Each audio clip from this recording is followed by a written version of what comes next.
प्रतियां आपको member portal के माध्यम से उपलब्ध करा दी जाएगी। आपको यह भी सूचित किया जाता है कि माननीय वित्त मंत्री जी के बजट भाषण की प्रतियां हार्ड कॉपी के रूप में उपलब्ध कराई जाएगी।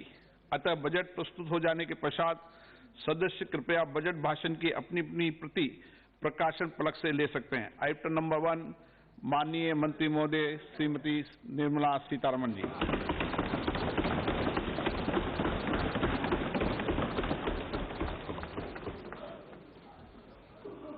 मंत्री जी आज डिजिटल बजट पढ़ रही हैं।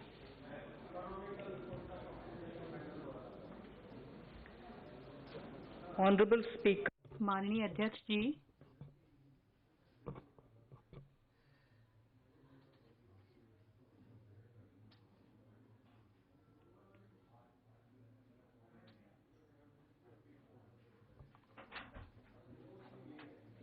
माननीय अध्यक्ष जी,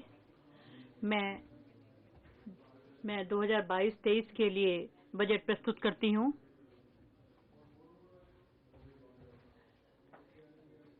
शुरू में ही मैं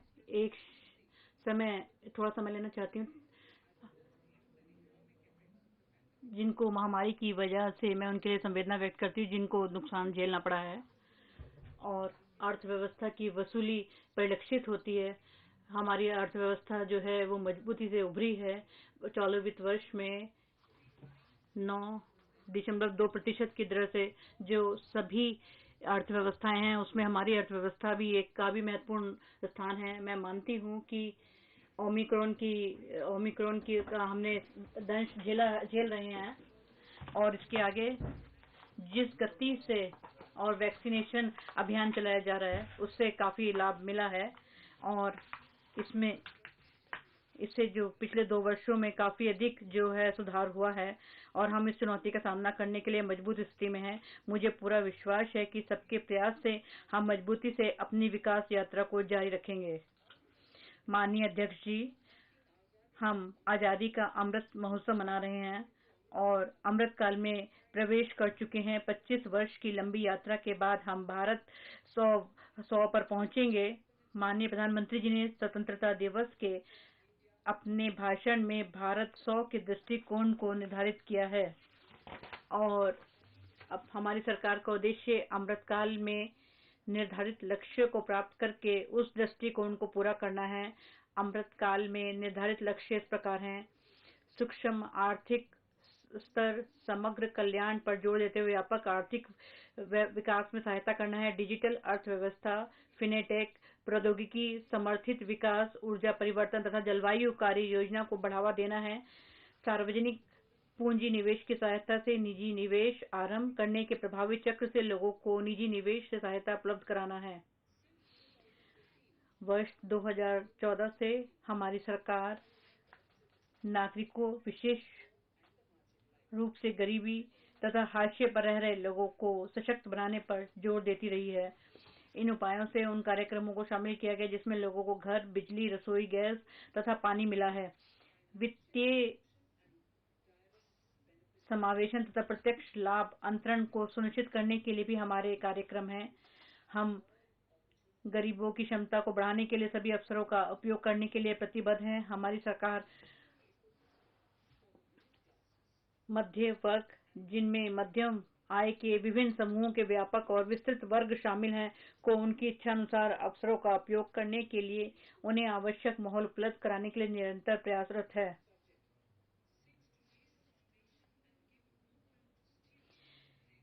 इस बजट में भारत 75 से भारत 100 तक के अमृतकाल में अगले 25 वर्ष में अर्थव्यवस्था को दिशा देने के लिए बुनियाद तैयार करने और उनकी रूपरेखा प्रस्तुत करने का प्रस्ताव किया है। इसमें 2021-22 के बजट में तैयार किए गए दृष्टिकोण को जारी रखा जाएगा। इसके मूलभूत सिद्धांत में वित्तीय विवरण, राजकोषीय स्थिति की पारदर्शिता शामिल है। इसमें सरकार के इरादे, ताकत और चुनौतियों को दर्शाया गया है। यह हमारा मार्गदर्शन करता रहेगा।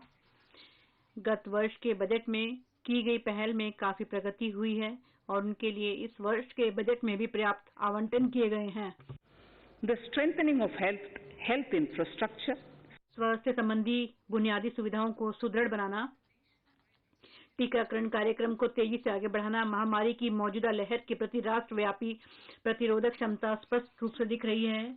आत्मनिर्भर भारत के दृष्टिकोण को प्राप्त करने के लिए 14 क्षेत्रों में उत्पादकता संबंध प्रोत्साहन को उत्साहवर्धक प्रतिक्रिया प्राप्त हुई है। इसमें 60 लाख नई नौकरी सृजित करने और अगले 5 वर्ष के दौरान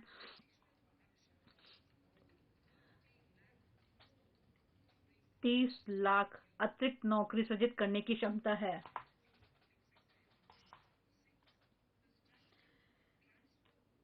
सार्वजनिक क्षेत्र के उद्यम संबंधी नई नीति लागू करने के संबंध में एयर इंडिया के रणनीतिक स्वामित्व हस्तांतरण का कार्य पूरा हो गया है। नीलांचल इस्पात निगम लिमिटेड के राजनीतिक साझेदार का चयन कर लिया गया है और LIC के सार्वजनिक निर्गम के जल्द ही आने की संभावना है। 2022-23 में अन्य के संबंध में भी प्रक्रिया आरंभ की जाएगी।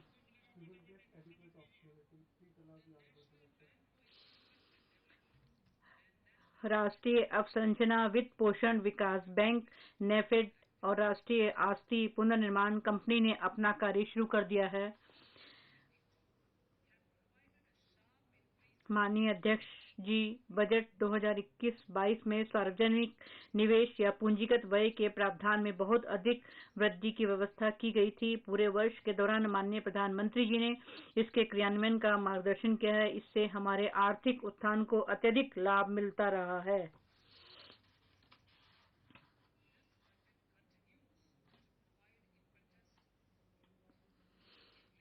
इस बजट में विकास को प्रोत्साहन दिया जाना जारी रखा गया है। इसके लिए अमृतकाल जो भविष्य के अनुरूप और समावेशी है, जिससे हमारे युवा, महिलाएं, किसान, अनुसूचित जनजाति को सीधे फायदा पहुंचेगा। और दूसरा, आधुनिक इंफ्रास्ट्रक्चर जो 100 सालों के भारत के लिए होगा और इससे बड़े सार्वजनिक निवेश समानांतर व्यवस्था की गई है और इसे PM गति शक्ति द्वारा निर्देशित किया जाएगा। इसे बहुविध दृष्टिकोण के साथ समन्वय से फायदा होगा। इस समानांतर ट्रैक पर आगे बढ़ते हुए हम निम्नलिखित 4 प्राथमिकताएं निर्धारित करते हैं। PM गति शक्ति, समावेशी विकास, उत्पादकता में वृद्धि एवं निवेश, उदीयमान अवसर, ऊर्जा परिवर्तन और जलवायु कार्य योजना। और चौथा, निवेशों का वित्त पोषण।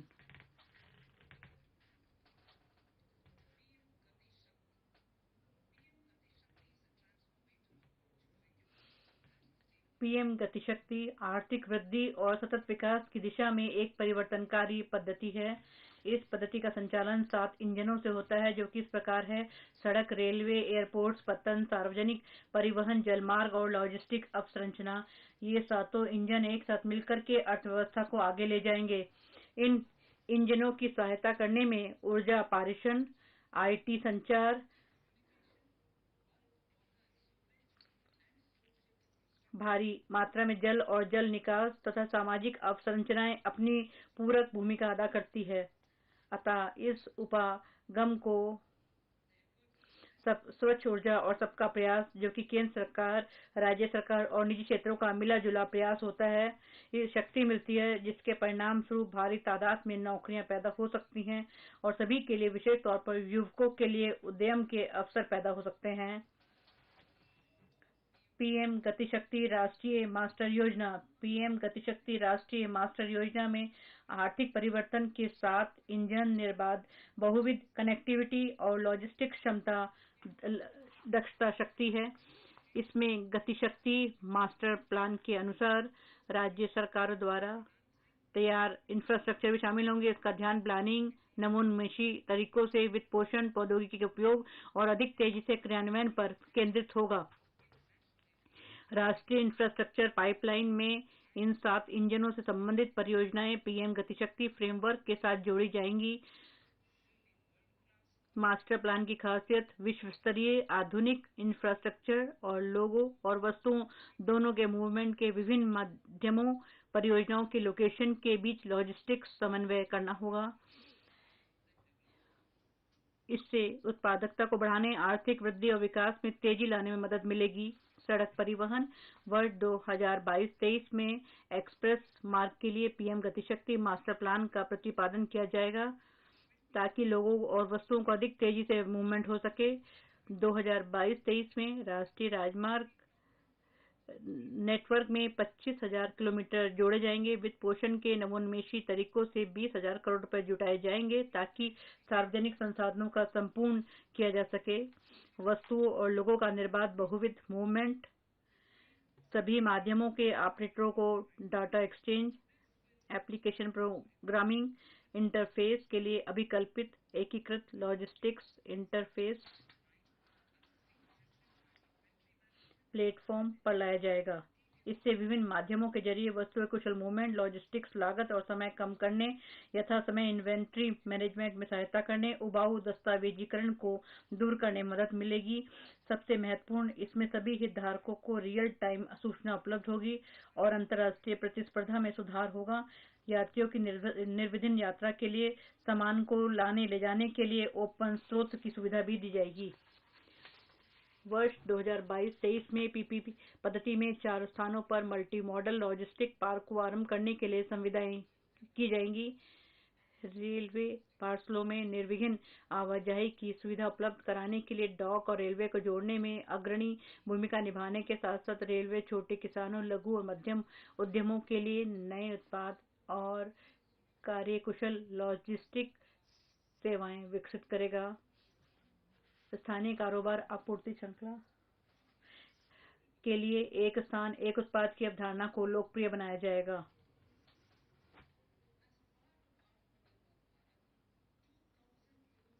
आत्मनिर्भर भारत के अंतर्गत वर्ष 2022-23 में 2000 किलोमीटर के नेटवर्क को कवच के अंतर्गत लाया जाएगा, जो कि सुरक्षा और क्षमता संवर्धन के लिए विश्व स्तर की स्वदेशी प्रौद्योगिकी है।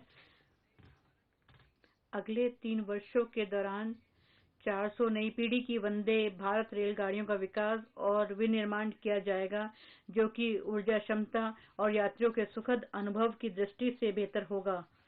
अगले 3 वर्ष के दौरान मल्टी मॉडल लॉजिस्टिक्स सुविधाओं के लिए 100 पीएम गतिशक्ति कार्गो टर्मिनल्स तैयार किए जाएंगे।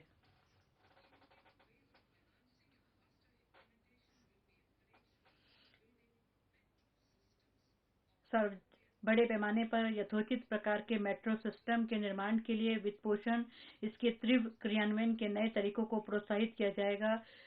सार्वजनिक शहरी परिवहन और रेलवे स्टेशनों के बीच मल्टी मॉडल कनेक्टिविटी के लिए प्राथमिकता के आधार पर सुविधा प्रदान की जाएगी।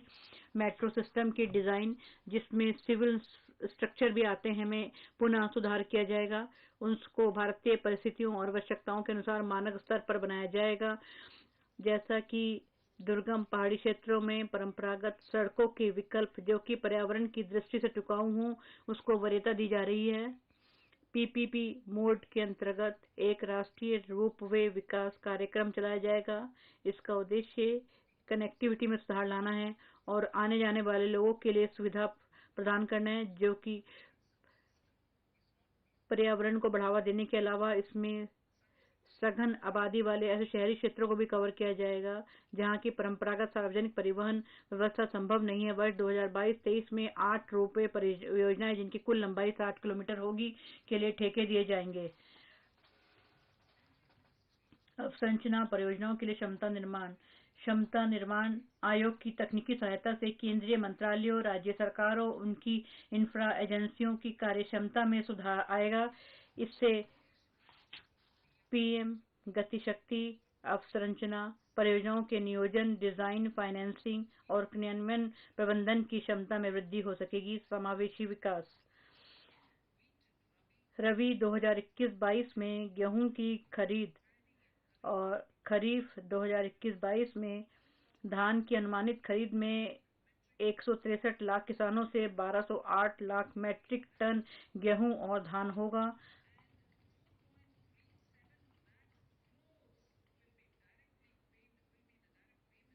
और एमएसपी मूल्य का 2.37 लाख करोड़ रुपए का भुगतान सीधे उनके खाते में किया जाएगा।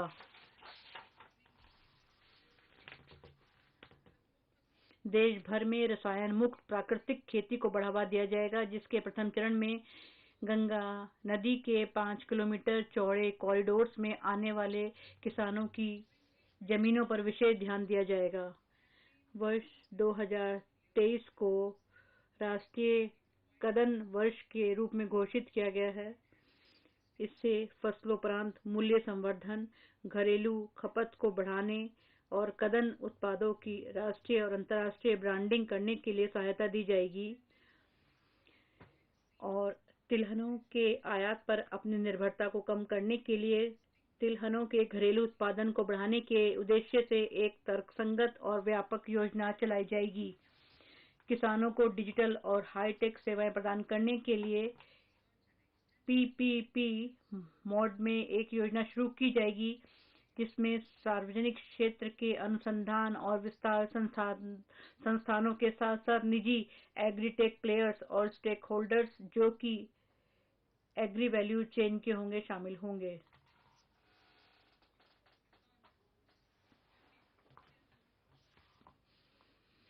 कृषि फसलों का आकलन करने, भू दस्तावेजों का डिजिटलाइजेशन, कीटनाशियों का छिड़काव करने, पोषक तत्वों के लिए किसान ड्रोन्स के प्रयोग को बढ़ावा दिया जाएगा। राज्यों को इसलिए प्रोत्साहित किया जाएगा कि वे अपनी कृषि विश्वविद्यालयों के पाठ्यक्रमों में संशोधन कर सकें, जिससे कि प्राकृतिक, जीरो बजट, ऑर्गेनिक फार्मिंग, आधुनिक कृषि, मूल्य संवर्धन और प्रबंधन की जरूरतों को पूरा किया जा सके। मिश्रित पूंजी युक्त एक कोष जो कि सहनिवेश मॉडल के अंतर्गत तैयार किया होगा के लिए नाबार्ड से सहायता प्रदान की जाएगी। इसका उद्देश्य कृषि और ग्रामीण उद्यमों के लिए स्टार्टअप्स जो कि कृषि उत्पाद मूल्य श्रृंखला के लिए संगत होंगे को वित्त पोषित करना है। इन स्टार्टअप्स के क्रियाकलापों में अन्य बातों के अलावा एफपीओ की सहायता, कृषि स्तर पर किराया आधार पर किसानों को विकेंद्रीकृत मशीनरी उपलब्ध कराना, प्रौद्योगिकी जिनमें आईटी आधारित समर्थन शामिल है कार्य आएंगे। 44,605 करोड़ रुपए की अनुमानित लागत से केन बेतवा लिंक परियोजनाओं को लागू किया जाएगा। इस योजना का उद्देश्य 9.8 लाख हेक्टेयर कृषि भूमि में सिंचाई की सुविधा उपलब्ध कराना, 62 लाख लोगों के लिए पेयजल की आपूर्ति करना, 103 मेगावाट हाइड्रो और 27 मेगावाट सौर ऊर्जा का उत्पादन करना है। इन परियोजनाओं के लिए संशोधित अनुमान 2021-22 में 4300 करोड़ रुपए, 2022-23 में 1400 करोड़ रुपए का आवंटन किया गया है। Honorable Speaker, sir. माननीय अध्यक्ष महोदय, ड्राफ्ट डीपीआर 5 रिवर लिंक्स दमन गंगा पिंजाल, पार तापी नर्मदा, गोदावरी कृष्णा, कृष्णा पेन्नार और पेन्नार कावेरी के ड्राफ्ट अंतिम रूप दे दिए गए हैं। एक बार लाभ अनुभोगी राज्यों में इस पर सहमति हो जाएगी तो केंद्र सरकार इनके कार्यान्वयन के लिए सहायता जारी करेगी। उन किसानों के लिए जो फलों और सब्जियों की उपयुक्त किस्म को अपनाने के लिए और उत्पादन और फसल कटाई को यथोचित तकनीक का प्रयोग करने के लिए किसानों की सहायता हेतु हमारी सरकार राज्य सरकारों की भागीदारी से एक व्यापक पैकेज तैयार करेगी। एमएसएमई, उद्यम, ई-श्रम, एनसीएस और असीम पोर्टल्स को आपस में जोड़ा जाएगा। इनके दायरे को भी बढ़ाया जाएगा। अब ऐसे पोर्टल के रूप में काम करेंगे जिनमें लाइव ऑर्गेनिक डेटाबेस होंगे और ये G2C, B2C और B2B सेवाएं प्रदान करेंगे। इन सेवाओं को क्रेडिट सुविधा, कौशल विकास और भर्ती से जोड़ा जाएगा और इनका उद्देश्य अर्थव्यवस्था को और अधिक सरल बनाना और सभी के लिए उद्यम परक अवसर बढ़ाना होगा। Emergency credit line guarantee scheme, इसके तहत 130 लाख से अधिक एमएसएमई को अत्यंत जरूरी और अतिरिक्त ऋण प्रदान किया जाएगा। इससे उनको इस महामारी के प्रतिकूल प्रभाव से राहत मिलने में मदद मिलेगी हॉस्पिटैलिटी और इससे संबंधित सेवाओं, विशेषकर जो कि सूक्ष्म और लघु उपक्रमों के द्वारा दी जाती हैं, को अभी भी महामारी के पूर्व के स्तर तक अपने कारोबार को ले जाना है। इन संदर्भों पर विचार करने के पश्चात ECLGS को मार्च 23 तक बढ़ाया जाएगा और इसके गारंटी के दायरे को 50,000 करोड़ रुपए से बढ़ाकर कुल 5 लाख करोड़ रुपए तक कर दिया गया है।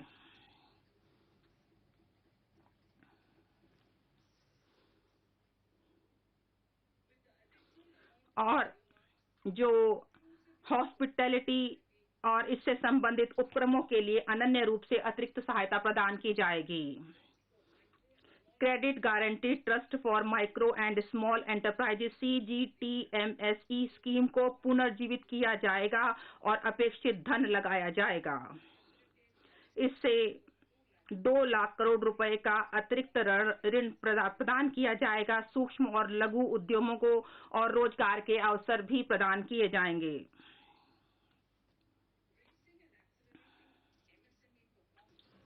Raising and accelerating MSME performance को 6,000 करोड़ रुपए के 5 वर्षों में प्रोग्राम को से शुरू किया जाएगा और इससे MSME क्षेत्र को और अधिक प्रतिशोधन क्षमता से युक्त, प्रतिस्पर्धात्मक और सक्षम बनाया जाएगा।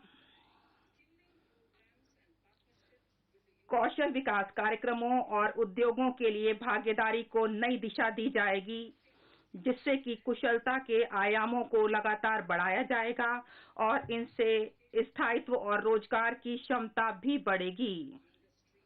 और जहां तक digital ecosystem for skilling and livelihood EDHS tech e portal का सवाल है, इसको भी शुरू किया जाएगा।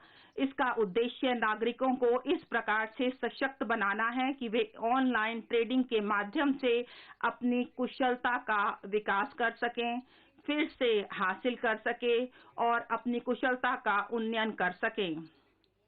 इसके तहत ड्रोन शक्ति को अलग अलग एप्लीकेशंस के माध्यम से सेवाओं के लिए तैयार किया जाएगा। जहां तक सारे राज्यों में कुछ ITI का संबंध है और उसके तहत अनेक अपेक्षित पाठ्यक्रमों को शुरू किया जाएगा। इस महामारी से बाध्य होकर स्कूल को बंद किए जाने के कारण हमारे बच्चे, विशेषकर ग्रामीण क्षेत्रों से आने वाले और जो अनुसूचित जातियों और अनुसूचित जनजातियों तथा अन्य पिछड़े वर्गों के हमारे छात्र हैं, उनको 2 वर्षों की औपचारिक शिक्षा से वंचित होना पड़ा। अधिकतर ये बच्चे सरकारी स्कूलों में पढ़ते हैं। हम अनुपूरक शिक्षण दिए जाने और शिक्षा हेतु एक उत्थानशील तंत्र तैयार करने की जरूरत को स्वीकार करते हैं। इस उद्देश्य से एक क्लास, एक टीवी चैनल कार्यक्रमों को 12 टीवी चैनलों से बढ़ाकर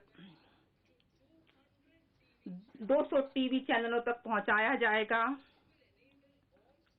इससे सभी राज्यों को अनुपूरक शिक्षा प्रदान करने में सहायता मिलेगी, जो क्षेत्रीय भाषाओं में 1 से लेकर 12 कक्षा तक छात्रों को उपलब्ध कराई जाएगी।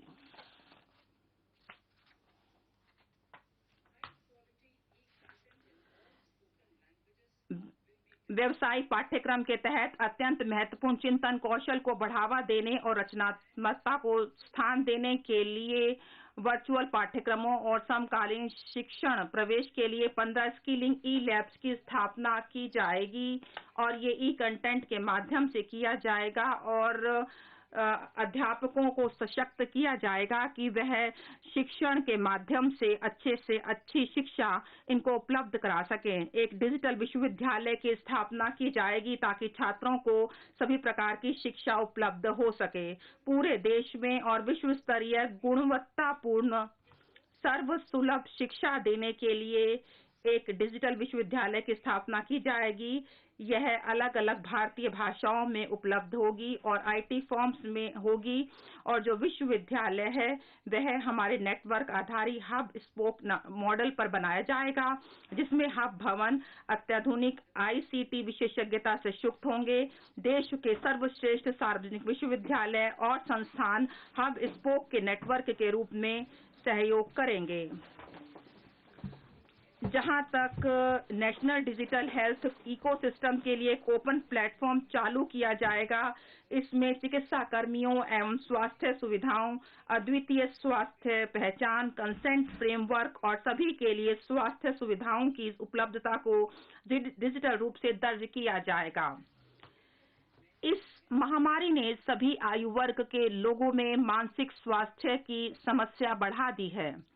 गुणवत्तापरक मानसिक स्वास्थ्य परामर्श एवं देखभाल सेवाओं तक बेहतर पहुंच को स्थापित करने के लिए एक नेशनल टेलीमेंटल हेल्थ प्रोग्राम शुरू किया जाएगा।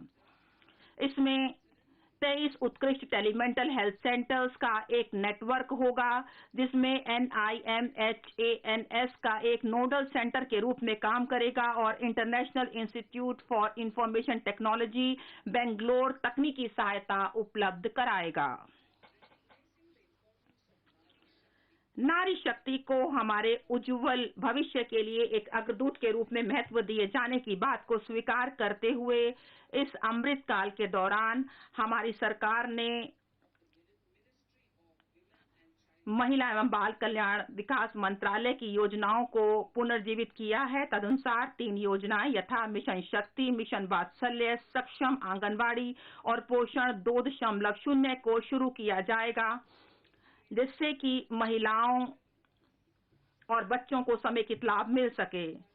सक्षम आंगनवाड़ियां नई जनरेशन की आंगनवाड़ियां हैं, जिनके तहत बेहतर बुनियादी सुविधा और श्रव्य व दृश्य सहायता मौजूद है और उनको स्वच्छ ऊर्जा से संपन्न भी किया जाएगा, ताकि बच्चों के प्रारंभिक विकास में सहायता मिल सके।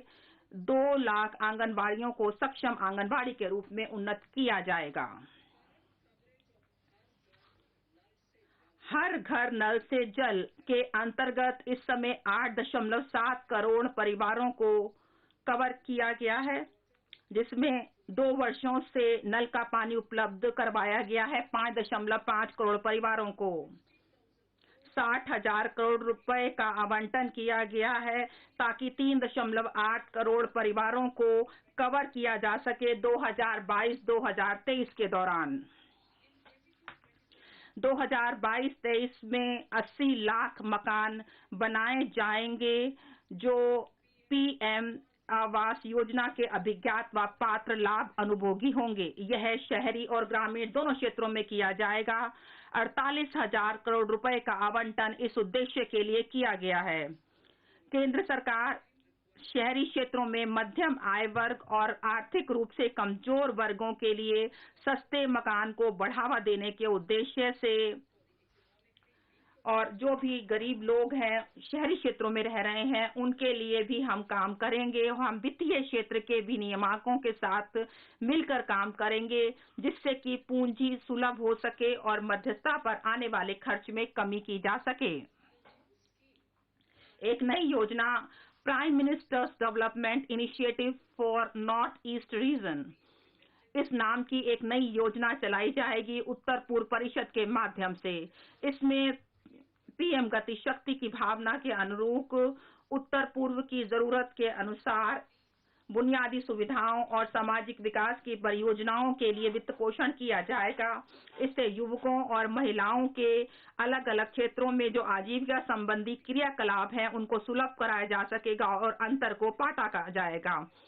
और कोई भी केंद्र या राज्य सरकार या हमारी जो केंद्र सरकार है, यह वर्तमान योजनाओं का विकल्प नहीं होंगी, जबकि केंद्रीय मंत्रालय अपनी परियोजनाओं को ला सकते हैं। 1500 करोड़ रुपए का प्रारंभिक आवंटन किया जा रहा है। इन परियोजनाओं की प्रारंभिक सूची में अनुबंध 1 में, जो कि मेरे अभिभाषण में दी गई हैं। देश के अत्यंत दुर्गम और पिछड़े जिलों में रहने वाले नागरिकों के जीवन की गुणवत्ता में सुधार करने का हमारा जो स्वप्न था, वह महत्वाकांक्षी जिला कार्यक्रम बहुत कम समय में ही साकार हो गया है। 95% जो 112 जिले हैं, उनमें में बहुत ज्यादा प्रगति हुई है 3 क्षेत्रों में: स्वास्थ्य, पोषण, वित्तीय स्थिति और आधारभूत अवसंरचना।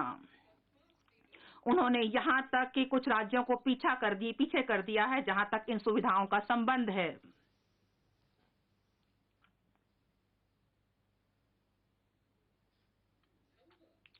हालांकि इन जिलों के कुछ ब्लॉक्स अभी भी पिछड़े हुए हैं।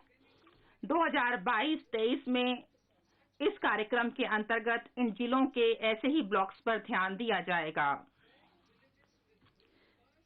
सीमावर्ती गांव, जहां की जनसंख्या बहुत ही छिटपुट है, उनकी कनेक्टिविटी और बुनियादी सुविधाएं भी बहुत ही सीमित हैं। विकास के लाभ से जो वंचित रह गए हैं, उत्तरीय सीमा के ऐसे ही गांवों को इस नए वाइब्रेंट विलेजेस कार्यक्रम के अंतर्गत शामिल किया जाएगा। यहाँ के क्रियाकलापों में गांव की बुनियादी सुविधाओं, आवास, पर्यटन केंद्रों, सड़क संपर्क, विकेंद्रित नवीकरण ऊर्जा की व्यवस्था है। दूरदर्शन और शिक्षण चैनलों के लिए डायरेक्ट टू होम एक्सेस की व्यवस्था और आजीविका सृजन के लिए सहायता दी जाएगी। इन क्रियाकलापों के लिए अतिरिक्त धन उपलब्ध कराया जाएगा। वर्तमान योजनाओं को एक में मिला लिया जाएगा। हम उनके परिणामों की विवेचना करेंगे और उनको लगातार मॉनिटरिंग भी करेंगे।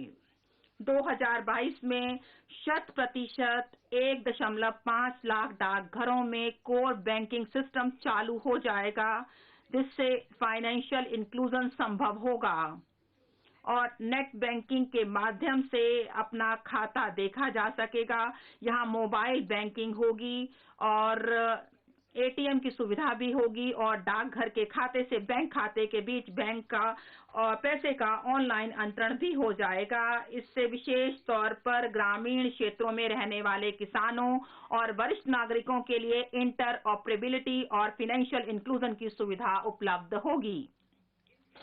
माननीय अध्यक्ष महोदय, हाल ही के वर्षों में देश में डिजिटल बैंकिंग, डिजिटल पेमेंट्स और फिनटेक जैसे अभिनव कार्यों में तेजी से वृद्धि हुई है।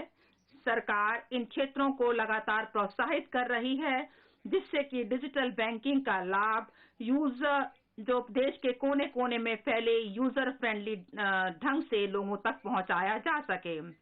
इस लक्ष्य की ओर अग्रसर होते हुए और अपनी स्वतंत्रता का 75 वर्ष मनाते हुए यह प्रस्ताव किया जा रहा है कि 75 जिलों में 75 डिजिटल बैंकिंग यूनिट अनुसूचित वाणिज्यिक बैंकों के द्वारा स्थापित किए जाएंगे।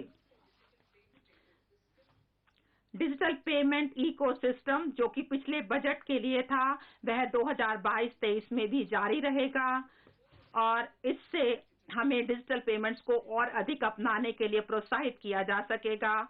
इसके तहत पेमेंट प्लेटफॉर्म के प्रयोग को बढ़ावा दिए जाने पर ध्यान दिया जाएगा, जो इकोनॉमिकल और यूजर फ्रेंडली होता है।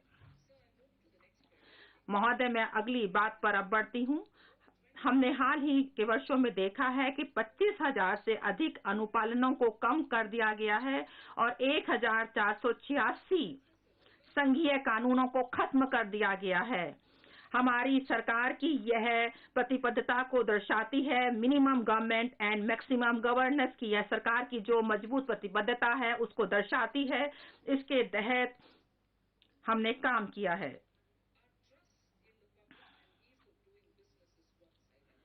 और हमने ईज ऑफ डूइंग बिजनेस का जो हमारा लोगों में विश्वास है, उसको हमने यहाँ दर्शाया है।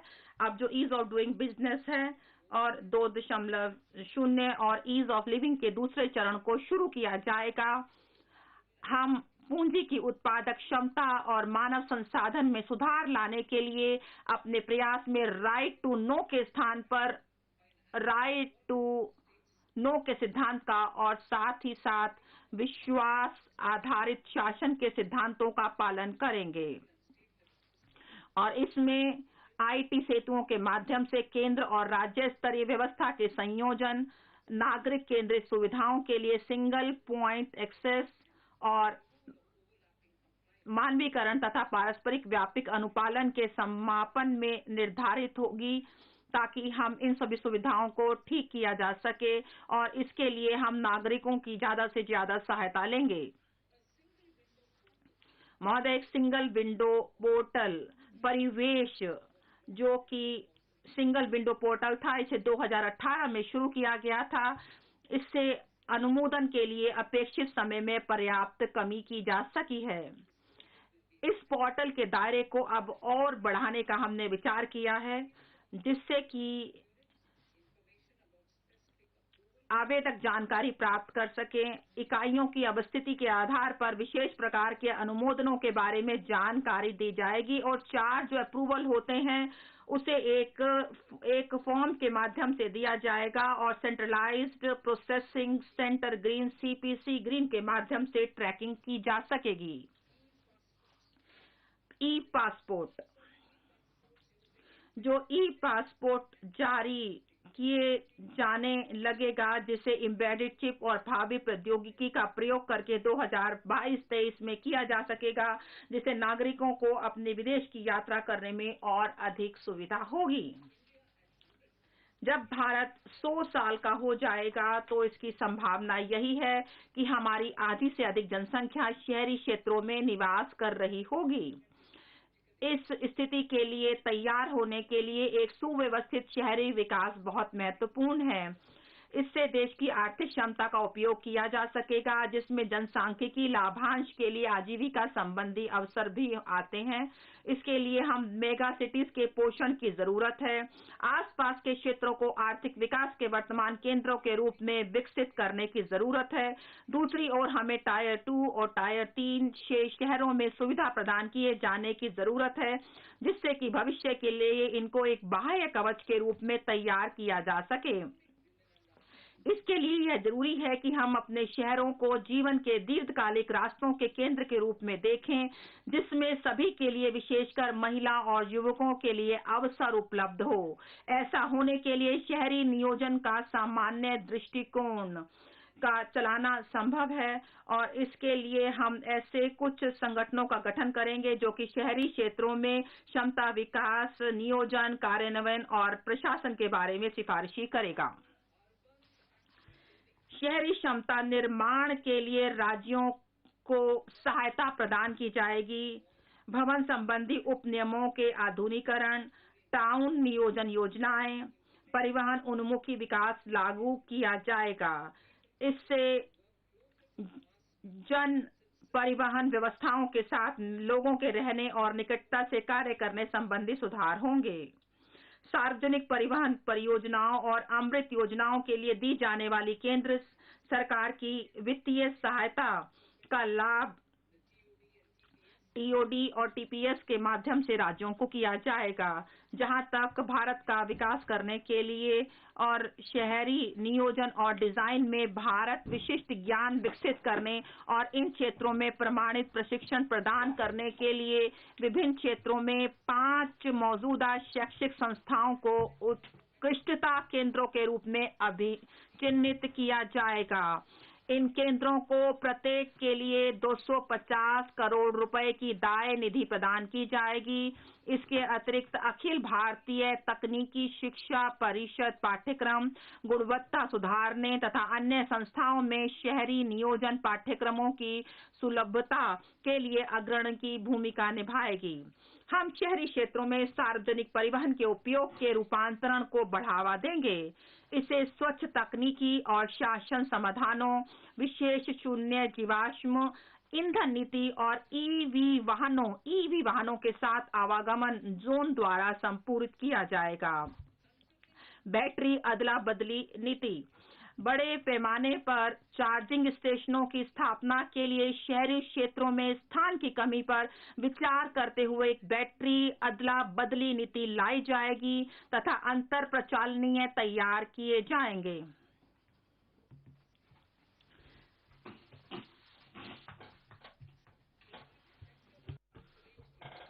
निजी क्षेत्र को एक सेवा के रूप में बैटरी अथवा ऊर्जा के लिए धारणीय और नवप्रवर्तनकारी व्यवसाय मॉडल विकसित करने के लिए प्रोत्साहित किया जाएगा। इससे ईवी पारितंत्र की प्रभावकारिता में सुधार होगा। भू संसाधनों का प्रभावी उपयोग एक सख्त अनिवार्यता है। राज्यों को अभिलेखों के आईटी आधारित प्रबंधन को सुकर और कारगर बनाने के लिए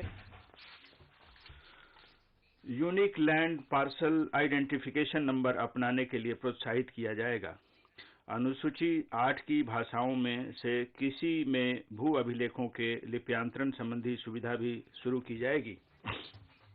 एक राष्ट्र एक रजिस्ट्रीकरण सॉफ्टवेयर के साथ national genetic document registration system के अंगीकरण अथवा लिंकेज को रजिस्ट्रीकरण के लिए समरूप प्रक्रिया और विलेखों और दस्तावेजों के कहीं भी रजिस्ट्रीकरण को एक विकल्प के रूप में बढ़ावा दिया जाएगा। दिवाला और शोधन अक्षमता संहिता समाधान प्रक्रिया की प्रभावकारिता को बढ़ाने तथा सीमा पार दिवाला समाधान को सुकर बनाने के लिए इस संहिता में आवश्यक संशोधन किए जाएंगे। त्वरित कॉर्पोरेट समापन। नई कंपनियों के त्वरित रजिस्ट्रीकरण के लिए अनेक आईटी आधारित तंत्र स्थापित किए गए हैं। अब पुनर्विन्यास प्रक्रिया के साथ त्वरित कॉर्पोरेट समाधान समापन के लिए केंद्र इन कंपनियों के स्वैच्छिक परिसमापन को सरल और कारगर बनाने तथा गति देने के लिए मौजूदा 2 वर्ष के समय को 6 माह तक बढ़ाने के लिए स्थापित किया जाएगा। सरकारी खरीद। हाल ही में सरकारी नियमों को अमृतकाल की आवश्यकताओं के लिए आधुनिक बनाया गया है।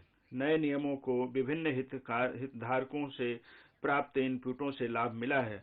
आधुनिक बनाए गए नियम जटिल टेंडरों के मूल्यांकन में लागत के अलावा पारदर्शी गुणवत्ता मानदंडों के उपयोग को अनुमति देते हैं। चालू बिलों के 75% के भुगतान हेतु अनिवार्य रूप से 10 दिन के भीतर और समझौते के माध्यम से विवादों के निपटारे को प्रोत्साहित करने के लिए प्रावधान किए गए हैं। पारदर्शिता को बढ़ाने तथा भुगतानों में विलंब को कम करने एक अगले कदम के रूप में एक पूर्णतः कागज रहित एंड-टू-एंड ऑनलाइन ई-बिल सिस्टम को अपनी खरीदों के लिए सभी केंद्रीय मंत्रालयों द्वारा उपयोग के लिए शुरू किया जाएगा।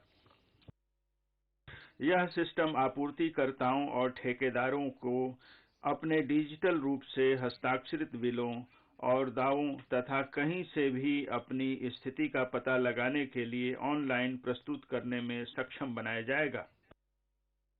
सप्लायरों और कार्य ठेकेदारों के लिए अप्रत्यक्ष लागत को कम करने के लिए बैंक गारंटी के लिए एक विकल्प के रूप में प्रतिभू बॉन्डों को सरकारी खरीदों में स्वीकार्य बनाएगा।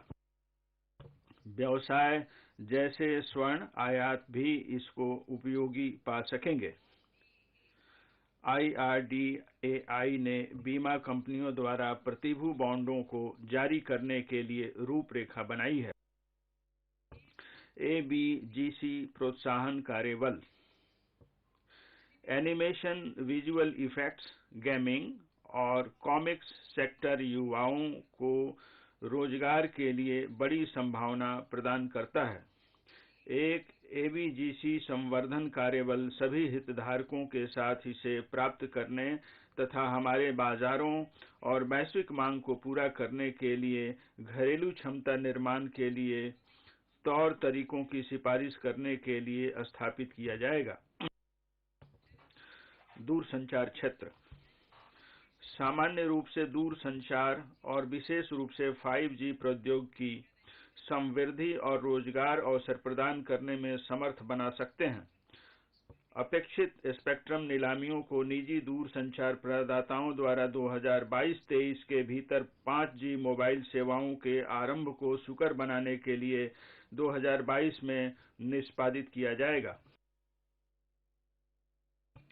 डिजाइन आधारित विनिर्माण के लिए एक योजना उत्पादन से जुड़ी प्रोत्साहन योजना के भाग के रूप में 5G के लिए एक मजबूत पारितंत्र बनाने के लिए लॉन्च की जाएगी। ग्रामीण और दूर दराज के क्षेत्रों में सस्ते ब्रॉडबैंड और मोबाइल सेवा प्रसार को सक्षम बनाने के लिए वैश्विक सेवा बाध्यता निधि के तहत वार्षिक संग्रह के 5% तक आवंटित की जाएगी।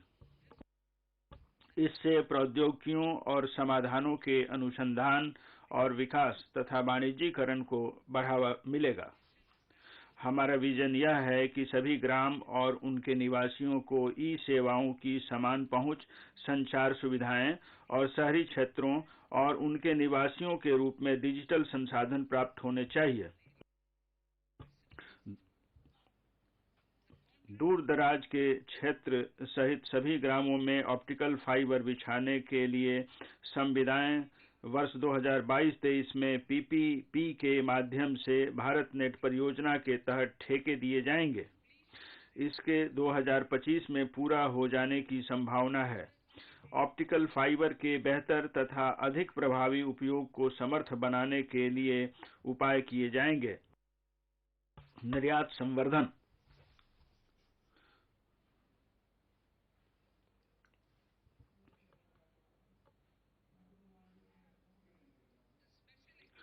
विशेष आर्थिक जोन अधिनियम को एक नए विधान से प्रतिस्थापित किया जाएगा, जो राज्यों को उद्यमों और सर्विस हबों के विकास में भागीदार बनने के लिए समर्थ होंगे। इसमें उपलब्ध अवसंरचना को इष्टतम रूप से उपयोग करने तथा निर्यातों की प्रतिस्पर्धात्मकता को बढ़ाने के लिए सभी बड़े मौजूदा और नए औद्योगिक एन्क्लेव शामिल होंगे। रक्षा में आत्मनिर्भरता। हमारी सरकार निर्यातों को कम करने और सशस्त्र बलों के लिए उपकरणों में आत्मनिर्भरता को बढ़ावा देने के लिए प्रतिबद्ध है। पूंजीगत खरीद बजट के 2021-22 में 58% से बढ़ाकर वर्ष 2022-23 में घरेलू उद्योग के लिए 68% तक उत्कृष्ट किया जाएगा। रक्षा अनुसंधान और विकास कार्य उद्दृष्टि रक्षा अनुसंधान और विकास बजट के 25% के साथ उद्योगों, स्टार्टअप और शिक्षा जगत के लिए खोला जाएगा। निजी उद्योगों को एसपीवी मॉडल के माध्यम से डीआरडीओ और अन्य संगठनों के सहयोग से सैन्य प्लेटफॉर्म और उपकरणों के डिजाइन और विकास निष्पादित करने के लिए प्रोत्साहित किया जाएगा। एक स्वतंत्र नोडल अम्ब्रेला निकाय को व्यापक परीक्षण और प्रमाणन आवश्यकताओं को पूरा करने के लिए स्थापित किया जाएगा।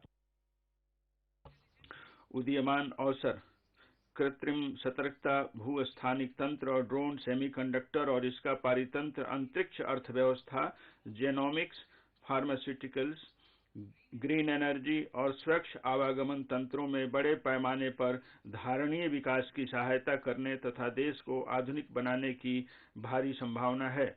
ये युवाओं के लिए रोजगार अवसर प्रदान करते हैं तथा भारतीय उद्योग जगत को अधिक प्रभावी और प्रतिस्पर्धी बनाते हैं।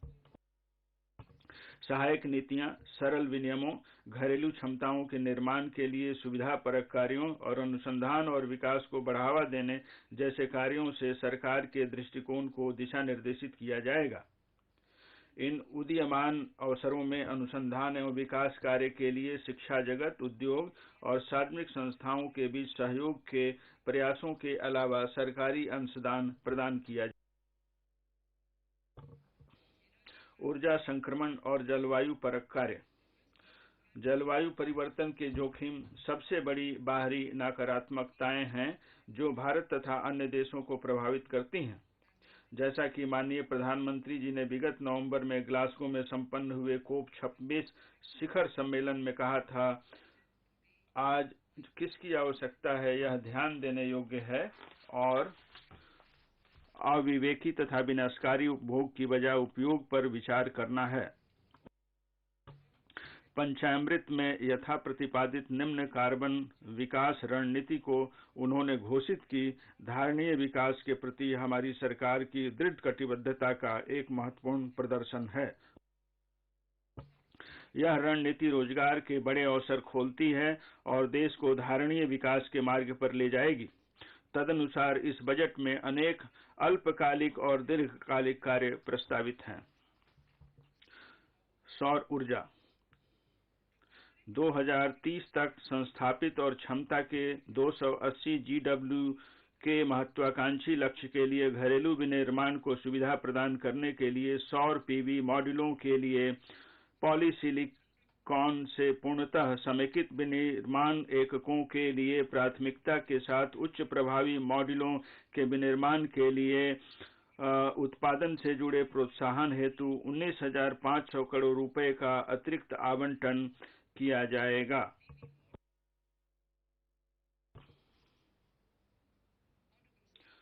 माननीय अध्यक्ष महोदय, वृत्ताकार अर्थव्यवस्था संक्रमण के उत्पादकता बढ़ाने तथा नए व्यवसायों तथा रोजगारों के लिए बड़े अवसर सृजित करने में सहायता करने की संभावना है।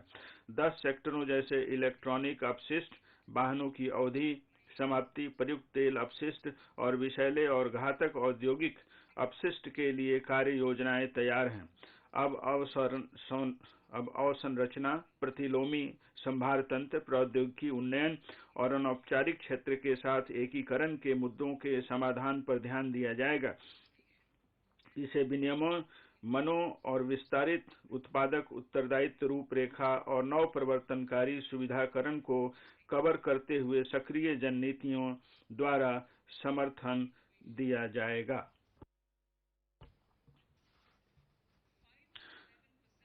5 से 7% बायोमास पेलेट को थर्मल पावर प्लांटों में जलाया जाएगा, जिससे प्रति वर्ष 38 MMT कार्बन डाइऑक्साइड की बचत होगी। इससे किसानों को अतिरिक्त आय होगी और स्थानीय लोगों के लिए रोजगार के अवसर उपलब्ध होंगे और हम खेतों में पराली को जलाने से भी बच जाएंगे। ऊर्जा की बचत ऊर्जा प्रबंधन का एक महत्वपूर्ण पहलू है, अतः ऊर्जा एफिशिएंसी तथा बचत उपायों को बढ़ावा दिया जाएगा। इसे बड़े वाणिज्यिक भवनों में ऊर्जा सेवा कंपनी कार्य मॉडल के माध्यम से किया जाएगा।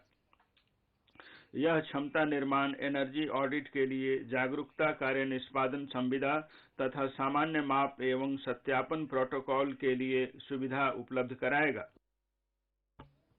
उद्योग के लिए कॉल गैसिफिकेशन तथा कोयले को रसायन में परिवर्तित करने हेतु 4 प्राइवेट परियोजनाएं स्थापित की जाएंगी, जो तकनीकी तथा वित्तीय रूप से व्यवहार्य होंगी।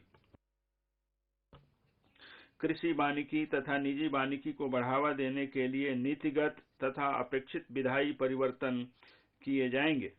इसके अलावा अनुसूचित जाति और अनुसूचित जनजाति जो कृषि वानिकी करना चाहे के किसानों को वित्तीय सहायता उपलब्ध कराई जाएगी।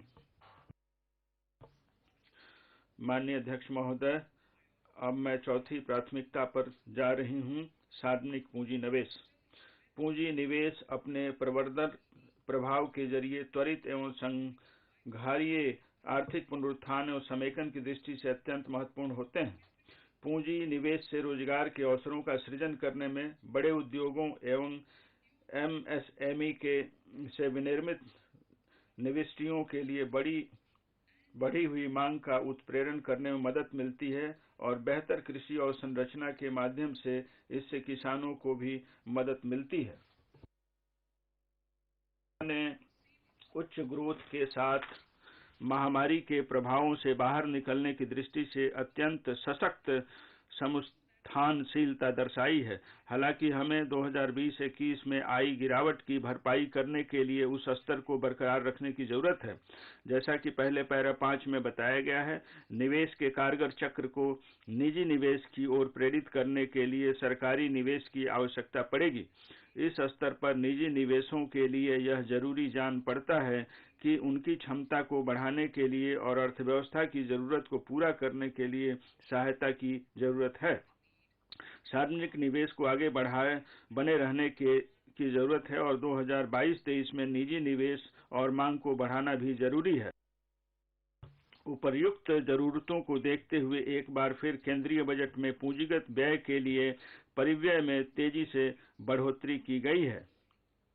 अभी यह चालू वर्ष में 5.54 लाख करोड़ रुपए है, जिसमें 35.4% की बढ़ोतरी करके 2022-23 में 7.5 लाख करोड़ रुपए कर दिया गया है। यह 2019-20 के व्यय से 2.2 गुना से भी अधिक बढ़ गया है। 2022-23 में यह परिव्यय जीडीपी का 2.9% होगा। कारगर पूंजीगत व्यय।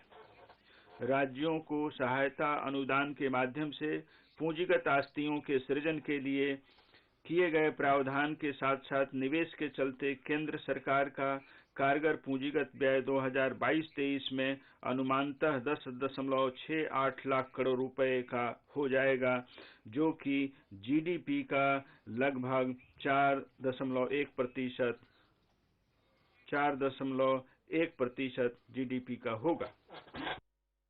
Green bonds.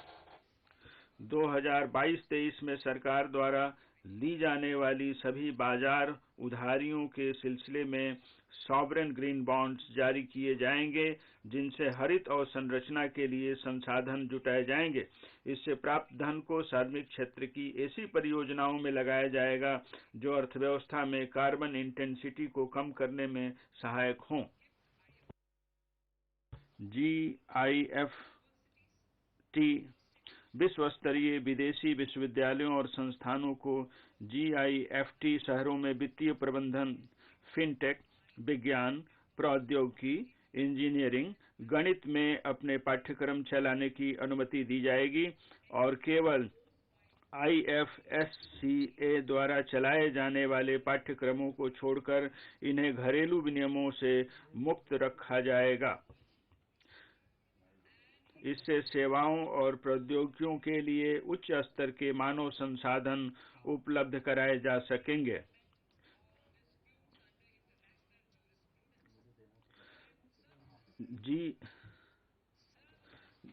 GIFT शहरों में अंतर्राष्ट्रीय विवाचन केंद्र की स्थापना की जाएगी, जिससे अंतर्राष्ट्रीय न्यायशास्त्र के अनुसार विवादों का समय पर समाधान किया जा सकेगा।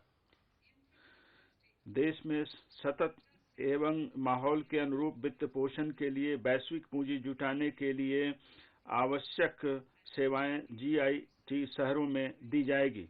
डेंस चार्जिंग इंफ्रास्ट्रक्चर और ग्रिड स्केल बैटरी सिस्टम वाले डाटा सेंटर्स और एनर्जी स्टोरेज सिस्टम्स को अवसंरचनाओं की हार्मोनाइज्ड लिस्ट में शामिल किया जाएगा।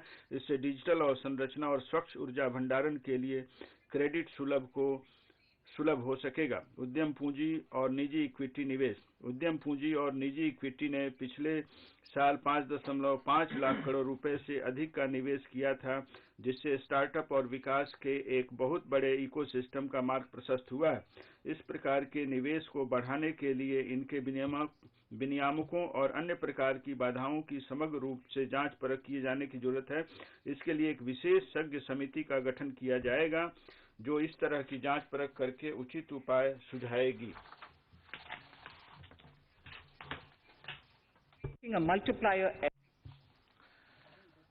सरकार के द्वारा सहायता प्राप्त फंड्स NIIF और फंड्स के सिडबी फंड से अत्यधिक पूंजी प्राप्त हुई है, जिससे बहुआयामी प्रभाव देखने में आया है।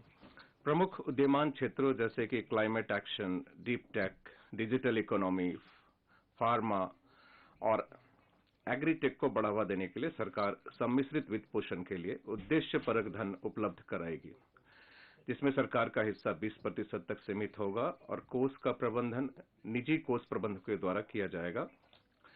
अवसंरचनात्मक परियोजनाओं की वित्तीय संभावनाओं। अवसंरचना की जरूरतों के वित्त पोषण के लिए यह जरूरी है कि सरकारी निवेश में बड़े पैमाने पर निजी पूंजी भी मिलाई जाए। सरकारी निजी भागीदारी वाली परियोजनाओं के साथ साथ दूसरी परियोजनाओं की वित्तीय संभावनाओं को बढ़ाने के लिए बहुपक्षीय एजेंसियों से तकनीकी और ज्ञानपरक सहायता प्राप्त करने के साथ साथ आवश्यक उपाय किए जाएंगे। इनकी वित्तीय संभावना को बढ़ाने के लिए विश्व के सर्वोत्तम तरीकों को अपनाना होगा, वित्त पोषण के नए रास्ते अपनाने होंगे तथा संतुलित जोखिम परक आवंटन किया जाना होगा। डिजिटल रुपया। सेंट्रल बैंक डिजिटल करेंसी को चालू करने से डिजिटल अर्थव्यवस्था को बहुत अधिक बढ़ावा मिलेगा। डिजिटल करेंसी से एक और अधिक दक्ष और सस्ती करेंसी प्रबंधन व्यवस्था देखने में आएगी। इसलिए ब्लॉकचेन और अन्य प्रौद्योगिकी का प्रयोग करके डिजिटल रुपये को चालू करने का विचार है, जिसे भारतीय रिजर्व बैंक के द्वारा जारी किया जाएगा और इसकी शुरुआत 2022-23 से होनी है। पूंजीगत निवेश के लिए राज्यों को वित्तीय सहायता। सहकारी संघवाद की सच्ची भावना को जाहिर करने के लिए केंद्र सरकार राज्यों को मजबूती प्रदान करने के लिए कटिबद्ध है, जिससे कि वे उत्पादक परिसंपत्तियों के सृजन और लाभप्रद रोजगार पैदा करने के लिए अपने पूंजी निवेश को बढ़ा सके। पूंजीगत निवेश के लिए राज्यों को वित्तीय सहायता की योजना का सभी राज्यों ने बहुत ही जोरदार ढंग से स्वागत किया है। मुख्यमंत्रियों और राज्य वित्त मंत्रियों के साथ हुई मेरी बैठक में मिले अनुरोधों को सम्मान देते हुए चालू वर्ष में इस योजना के अंतर्गत बजट अनुमान में रखे गए 10,000 करोड़ रुपए के पूंजी परिव्यय को संशोधित अनुमान में बढ़ाकर 15,000 करोड़ रुपए कर दिया गया है।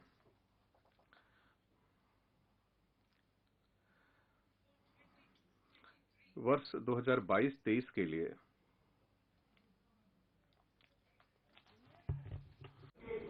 I'll repeat that. मैं इस वाक्य को फिर से दोहराती हूं।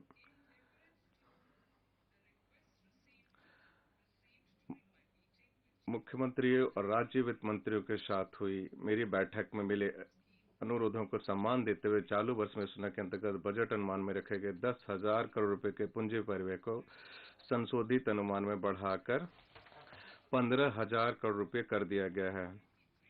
वर्ष 2022-23 के लिए अर्थव्यवस्था में सभी निवेशों को प्रेरित करने के लिए राज्यों की मदद करने के लिए 1 लाख करोड़ रुपए का आवंटन किया गया है।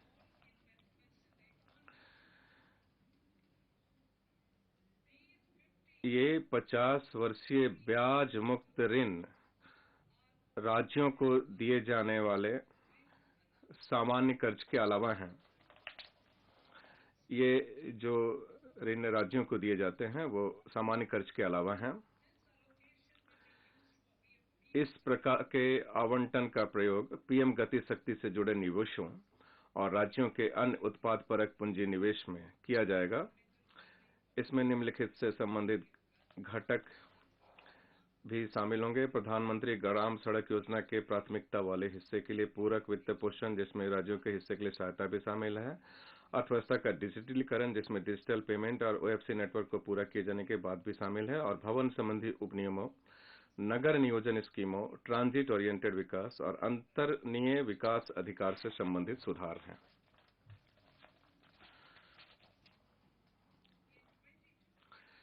वर्ष 2022-23 में 15 वित्त आयोग की सिफारिशों के अनुसार राज्यों को जीएसडीपी के 4% तक के राजकोषीय घाटे की अनुमति होगी, जिसमें से 0.5% विद्युत क्षेत्र सुधार से संबंधित होंगे। इसके लिए शर्तों को पहले ही 2021-22 में बता दिया गया है। राजकोषीय प्रबंधन। बजट अनुमान 2021-22 में दिखाए गए 34.83 लाख करोड़ रुपए के कुल व्यय के एवज में संशोधित अनुमान 37.70 लाख करोड़ रुपए कर रखा गया है। पूंजीगत व्यय का संशोधित अनुमान 6.03 लाख करोड़ रुपए का है। इसमें एयर इंडिया की बकाया गारंटी शुदा देनदारियां और इसकी अन्य विविध प्रतिबद्धताओं को पूरा करने के लिए 91,971 करोड़ रुपए की राशि भी शामिल है। बजट अनुमान की ओर देखा जाए तो माननीय अध्यक्ष महोदय 2022-23 में कुल व्यय अनुमानतः 39.45 लाख करोड़ रुपए का रखा गया है, जबकि उधारी से भिन्न कुल प्राप्तियां अनुमानतः 22.84 लाख करोड़ रुपए की हुई है।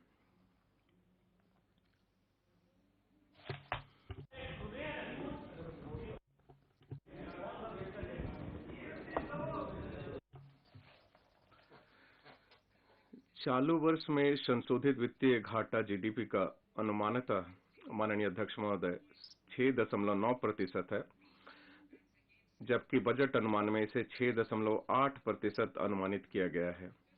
2022-23 में राजकोषीय घाटा जीडीपी का अनुमानतः 6.4% है, जो कि राजकोषीय मजबूती के उस मार्ग के अनुरूप भी है जिसकी मैंने पिछले वर्ष घोषणा की थी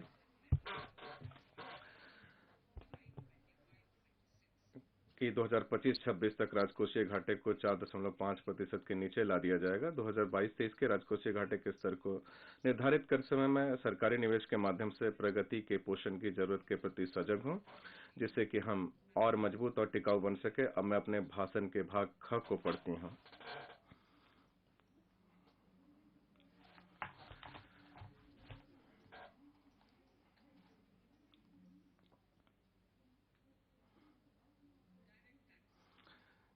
प्रत्यक्ष कर। माननीय अध्यक्ष महोदय, मैं इस अवसर पर देश के सभी करदाताओं के प्रति आभार व्यक्त करना चाहती हूं, जिन्होंने अत्यधिक सहयोग दिया है और जरूरत की इस घड़ी में अपने साथी नागरिकों की सहायता करके सरकार के हाथों को मजबूत किया है। महोदय, मैंने एक महाभारत से उद्धरण लिया है। मैं चाहूंगी कि जो भाषण है उसको अधिक समय दिया जाए, लेकिन उसका जो भावार्थ है वो है कि राजा को किसी भी प्रकार की ढिलाई न करते हुए और धर्म के अनुरूप करों का संग्रहण करने के साथ साथ राजधर्म के अनुसार शासन करके लोगों के योगक्षेम कल्याण के लिए अवश्य व्यवस्थाएं करनी चाहिए। ये महाभारत में शांति पर्व अध्याय 72 श्लोक 11 है। Drawing this अपने प्राचीन ग्रंथों से ज्ञान एवं मार्गदर्शन प्राप्त करते हुए हमने प्रगति के पथ पर चलना जारी रखा है। इस बजट के प्रस्तावों का अभिप्राय स्थिर और जानी पहचानी कर व्यवस्था की हमारी घोषित नीति पर कायम रहते हुए और अधिक ऐसे सुधारों को लाना है जो एक विश्वसनीय कर व्यवस्था स्थापित करने की हमारी संकल्पना को आगे बढ़ा सके। यह कर प्रणाली को और भी अधिक सरल बनाएगा, करदाताओं को स्वैच्छिक अनुपालन के लिए प्रोत्साहित करेगा और मुकदमेबाजी को कम करेगा। नई अद्यतनीकृत विवरणी का चलन शुरू करना। भारत तीव्र गति से बढ़ रहा है और लोग एक से अधिक वित्तीय लेन देन कर रहे हैं। आयकर विभाग ने करदाता के अंतरणों की रिपोर्टिंग का एक सशक्त ढांचा स्थापित किया है। इस संदर्भ में कुछ करदाताओं को यह महसूस हो सकता है कि उन्होंने कर अदायगी के लिए अपनी आमदनी का ठीक आकलन करने में चूक या गलतियां की हैं। ऐसी गलतियों को सुधारने का मौका देने के लिए मैं अतिरिक्त कर की अदायगी करके अद्यतन विवरणी दाखिल करने के लिए करदाताओं को अनुमति देने के एक नए प्रावधान का प्रस्ताव कर रही हूं। यह अद्यतन विवरणी संगत निर्धारण वर्ष के अंत से 2 वर्षों के भीतर दाखिल की जा सकती है।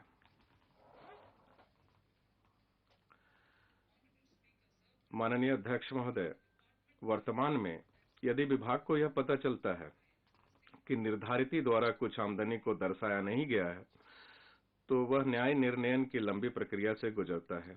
उसके बजाय अब इस प्रस्ताव से करदाताओं में भरोसा जगेगा, जिससे निर्धारिती स्वयं उस आमदनी को घोषित कर पाएंगे जिसको पूर्व में अपनी विवरणी दाखिल करते समय उन्होंने नहीं दर्शाया था।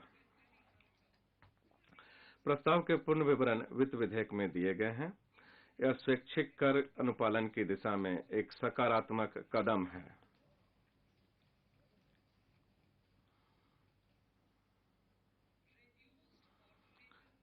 सहकारी समितियों के लिए वैकल्पिक न्यूनतम कर और अधिभार की दर कम की गई। वर्तमान में सहकारी समितियों के लिए अपेक्षित है कि वे 18.5% की दर पर वैकल्पिक न्यूनतम कर का भुगतान करें। हालांकि कंपनियां इस कर का 15% की दर पर भुगतान करती हैं। सहकारी समितियों और कंपनियों के बीच समानता लाने के लिए मैं सहकारी समितियों के लिए भी इस दर को घटाकर 15% करने का प्रस्ताव करती हूं। माननीय अध्यक्ष महोदय, मैं उन सहकारी समितियों के लिए अधिभार की दर भी मौजूदा 12% से घटाकर 7% करने का प्रस्ताव करती हूं, जिनकी कुल आमदनी 1 करोड़ रुपए से अधिक और 10 करोड़ रुपए तक है। इससे सहकारी समितियों और उनके सदस्यों की आय को बढ़ाने में मदद मिलेगी, जो मुख्यतः ग्रामीण और खेती करने वाले समुदायों से आते हैं। दिव्यांगजनों को कर राहत। दिव्यांग व्यक्ति के माता पिता या अभिभावक ऐसे व्यक्ति के लिए बीमा स्कीम ले सकते हैं। वर्तमान कानून में माता पिता या अभिभावक के लिए केवल तभी कटौती करने का प्रावधान है जब दिव्यांग व्यक्ति के लिए अभिदाता यानी माता पिता या अभिभावक की मृत्यु होने पर एकमुश्त भुगतान या वार्षिकी की सुविधा उपलब्ध हो। ऐसी परिस्थितियां भी हो सकती है जब दिव्यांग आश्रितों को उनके माता पिता या अभिभावकों के जीवन काल के दौरान भी वार्षिकी या एकमुश्त राशि के भुगतान की जरूरत पड़े। मैं इसलिए माता पिता अभिभावकों के जीवन काल के दौरान भी यानी माता पिता या अभिभावकों के 60 वर्ष की आयु प्राप्त करने पर वार्षिकी और एकमुश्त राशि की अदायगी की अनुमति देने का प्रस्ताव करती हूं।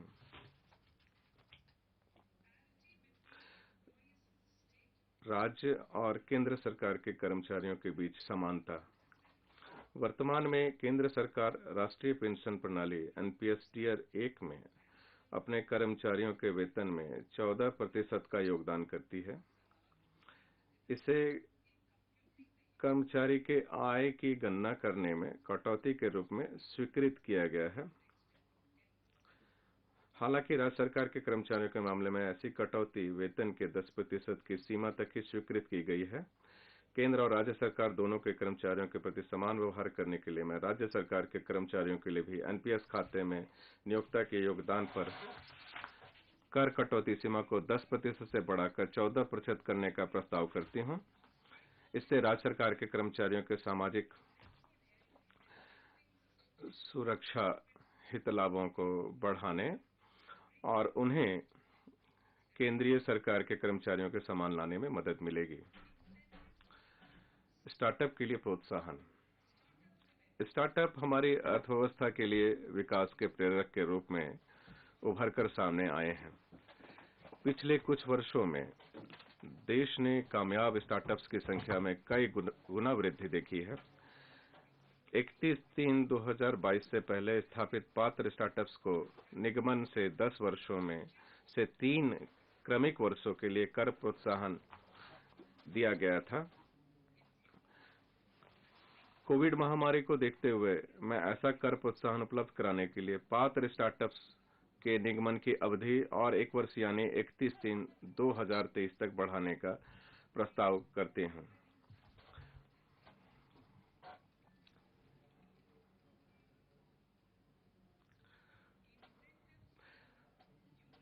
नव निगमित विनिर्माण कंपनियों के लिए रियायती कर व्यवस्था के अंतर्गत प्रोत्साहन।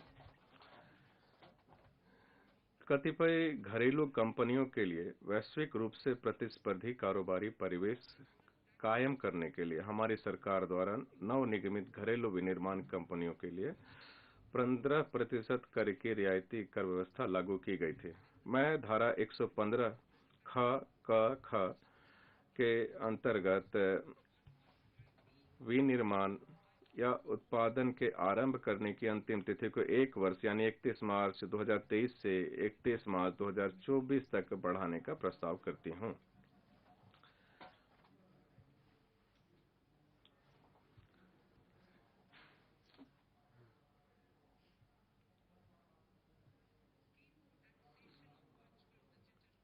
वर्चुअल डिजिटल परिसंपत्तियों के कराधान के लिए स्कीम। वर्चुअल डिजिटल परिसंपत्तियों में अंतरणों में असाधारण बढ़ोतरी हुई है। इन अंतरणों की परिमाण और बारंबारता के कारण यह आवश्यक हो गया है कि इसके लिए एक विशिष्ट कर व्यवस्था का उपबंध किया जाए। तदनुसार वर्चुअल डिजिटल परिसंपत्तियों के कराधान के लिए मैं इस बात का उपबंध करने के लिए प्रस्ताव करती हूं कि किसी भी वर्चुअल डिजिटल परिसंपत्ति के हस्तांतरण से हुई किसी भी आय पर 30% की दर से कर लिया जाएगा। अधिग्रहण की लागत के सिवाय ऐसी आमदनी का प्रकलन करते समय किसी व्यय या भत्ते के संदर्भ में किसी भी प्रकार की कटौती की अनुमति नहीं दी जाएगी। इसके अतिरिक्त वर्चुअल डिजिटल परिसंपत्ति के हस्तांतरण से हुई हानि किसी अन्य आमदनी के प्रति समंजित नहीं की जा सकती है।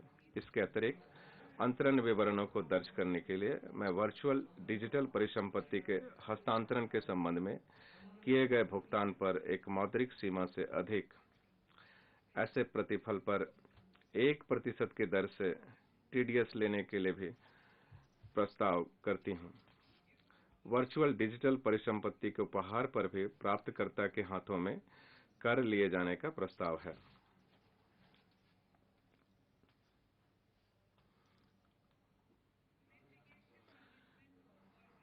विभाग द्वारा बारंबार अपील किए जाने से बचने के लिए मुकदमा प्रबंधन। यह पाया गया है कि ऐसी अपीलें दायर करने में बहुत अधिक समय और संसाधन लगता है, जिनमें एक जैसे मुद्दे शामिल होते हैं। चुस्त दुरुस्त मुकदमा प्रबंधन की हमारी नीति को आगे बढ़ाते हुए मैं इस बात का उपबंध करने के लिए प्रस्ताव करती हूं कि यदि किसी निर्धारित के मामले में कानून का एक प्रश्न किसी भी मामले में अधिकारिता वाले उच्च न्यायालय या उच्चतम न्यायालय के समक्ष लंबित कानून के प्रश्न के सदृश है, तो विभाग द्वारा इस निर्धारित के मामले में आगे अपील दायर करना तब तक के लिए अस्थगित कर दिया जाएगा जब तक कि वैसे कानून के प्रश्न पर अधिकारिता प्राप्त उच्च न्यायालय या उच्चतम न्यायालय द्वारा निर्णय न ले लिया जाए। इससे करदाताओं और विभाग के बीच बारंबार होने वाली मुकदमेबाजी को कम करने में बहुत अधिक मदद मिलेगी। आईएफएससी को आगे और बढ़ावा देने के लिए हमारे प्रयासों को आगे बढ़ाते हुए मैं एतद द्वारा इस बात का उपबंध करने का प्रस्ताव करती हूं कि अपतटीय व्युत्पन्नों, लिखतों या किसी अपतटीय बैंकिंग यूनिट द्वारा काउंटर पर निर्गत व्युत्पन्नों से अनिवासी को हुई आमदनी, रॉयल्टी से हुई आमदनी और जहाज को पट्टे पर देने के ब्याज और आईएफएससी में पोर्टफोलियो मैनेजमेंट सेवाओं से प्राप्त आमदनी विशिष्ट शर्तों के अधीन कर से मुक्त होगी। अधिभार का यौक्तिकरण। वैश्वीकृत कारोबारी दुनिया में ऐसी अनेक कार्य समुदाएं होती है जिनके निबंधन एवं शर्तों में एक सहायता संघ कंसोर्शियम का गठन किया जाना अनिवार्य रूप से अपेक्षित होता है। कंसोर्शियम के सदस्य सामान्यतः कंपनियां होती है। ऐसे मामलों में इन एओपी की आमदनी पर 37% तक का श्रेणीबद्ध अधिभार लगता है, जो अलग अलग कंपनियों पर लगाए जाने वाले अधिभार की तुलना से काफी अधिक है। तदनुसार मैं इन एओपी के अधिभार की उच्चतम सीमा 15% निर्धारित करने का प्रस्ताव करती हूं। इसके अतिरिक्त सूचीबद्ध इक्विटी शेयरों, यूनिट्स आदि पर दीर्घावधिक पूंजी अभिलाभों पर 15% का अधिकतम अधिभार देय होता है, जबकि अन्य दीर्घावधिक पूंजी अभिलाभों पर श्रेणीबद्ध अधिभार लगता है, जो 37% तक हो सकता है। मैं किसी प्रकार की परिसंपत्तियों के हस्तांतरण से उत्पन्न दीर्घ आवधिक पूंजी अभिलाभों पर अधिभार को 15% की उच्चतम सीमा तक निर्धारित करने का प्रस्ताव करती हूं। इस कदम से स्टार्टअप समुदाय को प्रोत्साहन मिलेगा और विनिर्माण कंपनियों और स्टार्टअप्स को कर लाभ देने के साथ मेरा यह प्रस्ताव आत्मनिर्भर भारत के प्रति हमारी प्रतिबद्धता की पुनः पुष्टि करता है। कारोबारी व्यय के रूप में स्वास्थ्य एवं शिक्षा उपकर के संबंध में स्पष्टीकरण। आयकर कारोबारी आय की संगणना के लिए एक स्वीकार्य व्यय नहीं है, इसमें कर के साथ साथ अधिभार भी शामिल है। स्वास्थ्य एवं शिक्षा उपकर विनिर्दिष्ट शासकीय कल्याणकारी कार्यक्रमों के निधियन के लिए करदाता पर एक अतिरिक्त अधिभार के रूप में अधिरोपित किया जाता है, परंतु कुछ न्यायालयों ने स्वास्थ्य एवं शिक्षा उपकर को कारोबारी व्यय के रूप में स्वीकृत किया है, जो विधायी अभिप्राय के विरुद्ध है। विधायी अभिप्राय दोहराने के लिए मैं यह स्पष्ट करने का प्रस्ताव करते हूं कि आय और मुनाफे पर किसी भी अधिभार या उपकर को कारोबारी व्यय के रूप में स्वीकृत नहीं किया जा सकता है। कर वंचन की रोकथाम। माननीय अध्यक्ष महोदय, वर्तमान में तलाशी कार्यों में पता लगे अप्रकट आय के संबंध में हानि को आगे ले जाकर संबंधित करने के संबंध में अस्पष्टता है। ये पाया गया है कि अनेक मामलों में जिनमें अप्रकट आमदनी या बिक्री को छिपाने आदि का पता लगता है, तो हानि के प्रति समंजन करने के भुगतान से बचा जाता है।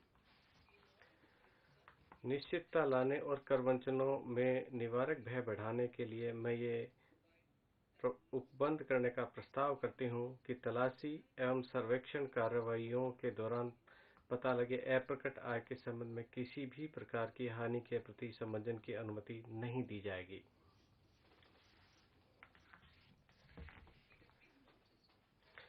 ये देखा गया है कि कारोबार को बढ़ावा देने की कार्यनीति के रूप में कारोबारी प्रतिष्ठानों में अपने एजेंटों को हित लाभ देने की प्रवृत्ति होती है।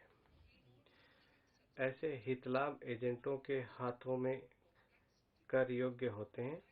ऐसे अंतरणों का पता ठिकाना रखने के लिए मैं हित लाभ देने वाले व्यक्ति द्वारा कर कटौती के लिए उपबंध करने का प्रस्ताव करती हूँ, बशर्ते वित्त वर्ष में ऐसे हित लाभों का कुल मूल्य 20,000 रुपए से अधिक ना हो।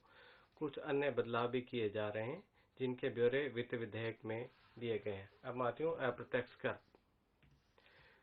जीएसटी में बहुत ही ऐतिहासिक सुधार हुआ है।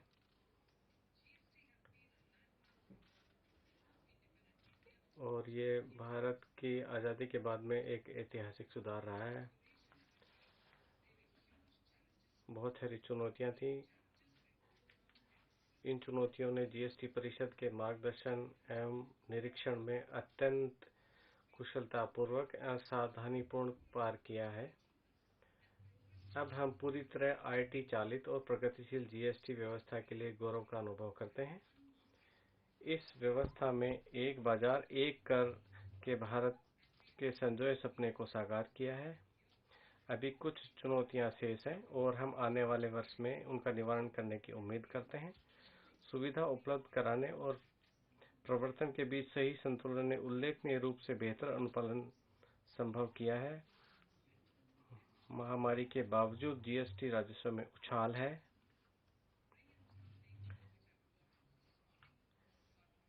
ये मेरे भाषण का भाग नहीं है, जो आज सुबह ही पता चला है। यह सबके ज्ञान के लिए बताना चाहूँगी। मैं इस सभा के संज्ञान में लाना चाहती हूँ कि सकल जीएसटी संग्रहण जनवरी 2022 के लिए 1.40 लाख करोड़ रहा है, जो अधिकतम है अब तक का। जीएसटी के लागू होने के बाद में ये सबसे ज्यादा रहा है। ये संभव हुआ है क्योंकि हमारी तेजी से अर्थव्यवस्था में वृद्धि हुई है। कोविड के बाद में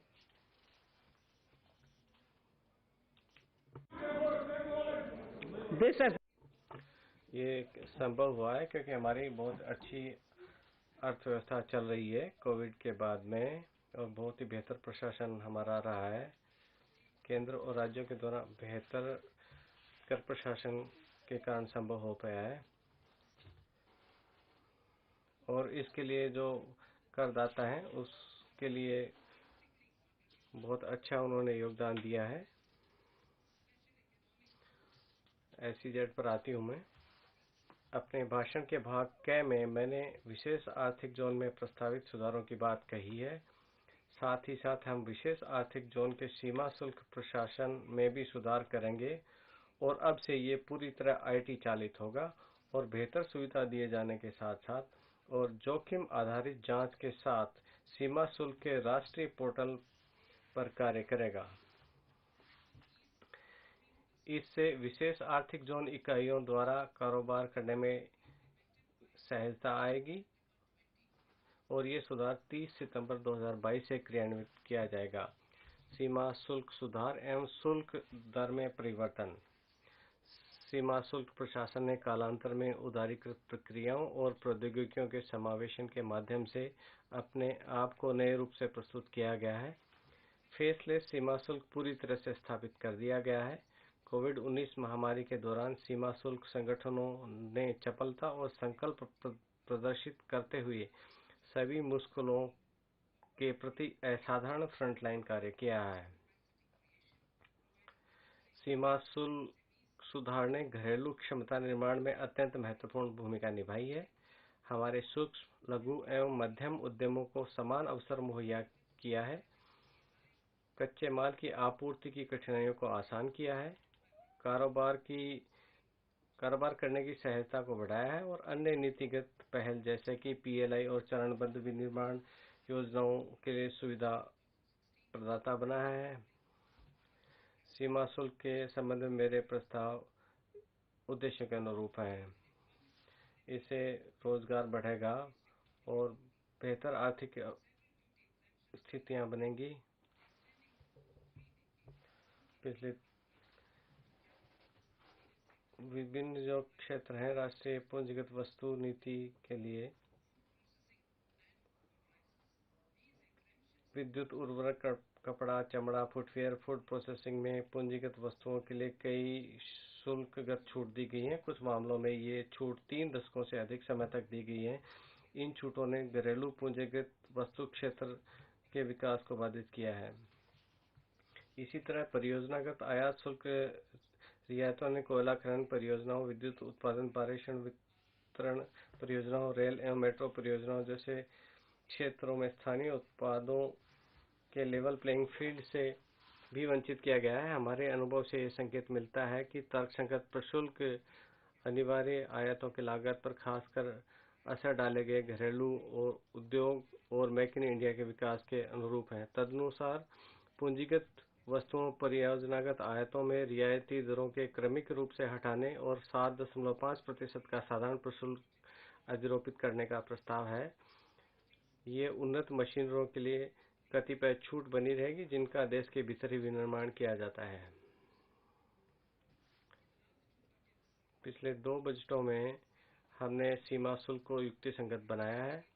हमने एक बार फिर व्यापक विचार विमर्श किया है जिसमें क्राउड सोर्सिंग के माध्यम से किया गया विमर्श भी शामिल है। इन विमर्शों के परिणाम स्वरूप 350 से अधिक छूट प्रविष्टियों को धीरे धीरे हटाए जाने का प्रस्ताव है। इनमें कतिपय कृषि उत्पाद, रसायन,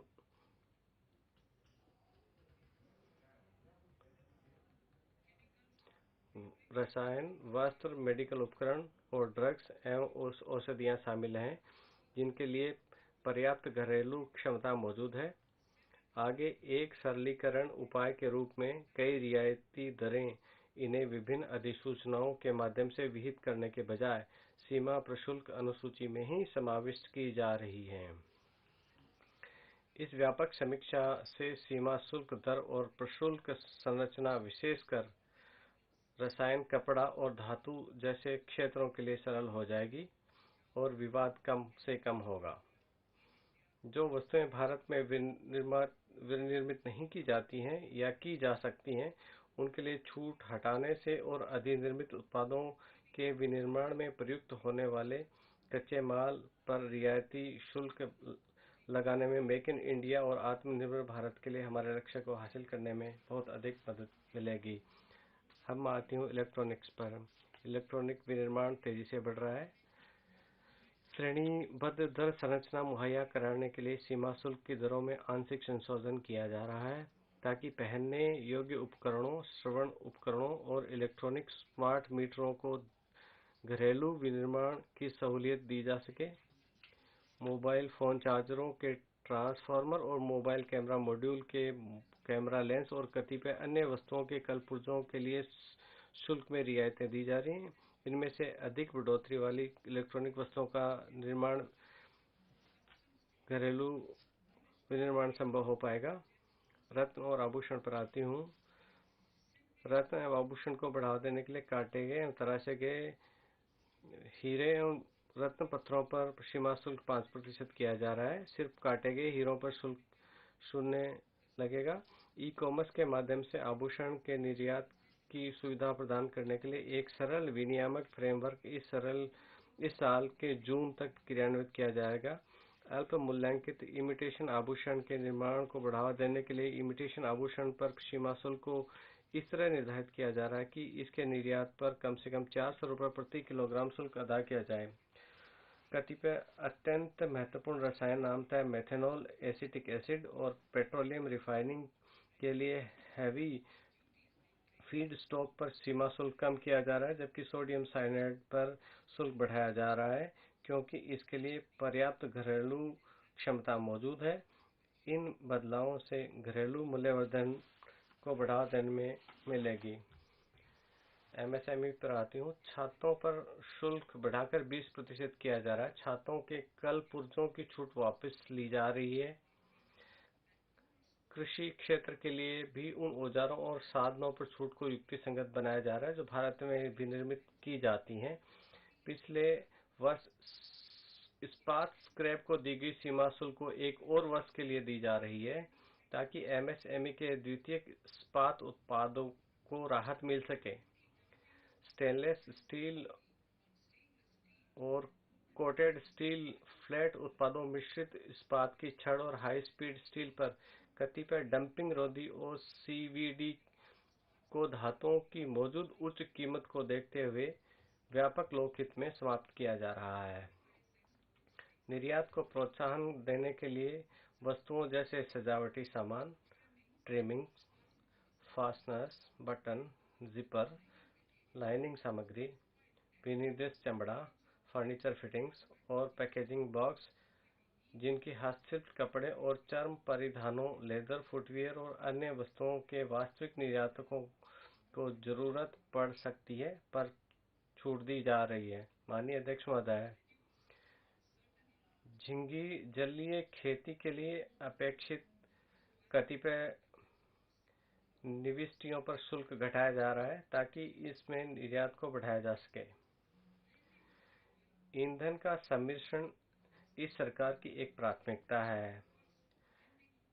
ईंधन के सम्मिश्रण के प्रयासों को प्रोत्साहित करने के लिए असम्मिश्रित ईंधन पर 1 अक्टूबर 2022 से 2 रुपए प्रति लीटर का अतिरिक्त विभेदक उत्पाद शुल्क लगेगा। शुल्क दरों, सीमा शुल्क, प्रशुल्क और सीमा शुल्क कानून में कुछ अन्य बदलाव किए जा रहे हैं जिनके बारे में वित्त विधेयक में दिए गए हैं। इन्हीं शब्दों के साथ मैं ये बजट इस सभा को समर्पित करते हूँ। आइटम नंबर 2, मत संख्या 2, निर्मला सीतारमण जी।